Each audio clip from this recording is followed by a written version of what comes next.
ఇంట్లో హాల్లో అందరూ అలా ఉంటారు. ఇంతలో రాజ్‌కి అయితే ఒక పోస్ట్ వస్తుంది. అది చూసి రాజు అయితే ఏంటది అని చెప్పి ఓపెన్ చేస్తాడు. ఓపెన్ చేసి చూడగానే రాజు అయితే ఒక్కసారిగా షాక్ అయ్యి అలా ఉండిపోతాడు.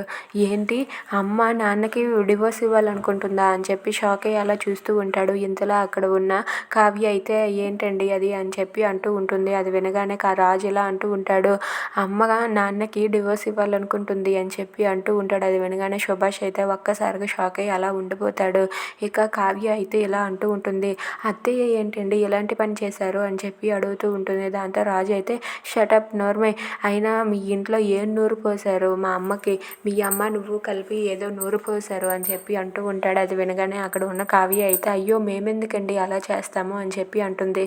ఇక నువ్వేం మాట్లాడుకో అని చెప్పి రాజు అంటాడు. ఇంతలో అక్కడ ఉన్న సుభాష్ అయితే రాజు ఎవరు ఎలా పోయినా నాకు అనవసరం, నా భార్య నాకు ఉండాలి అని చెప్పి సుభాష్ అంటాడు.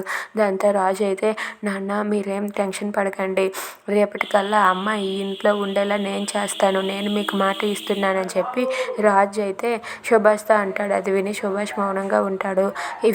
Thanks for watching friends, please subscribe.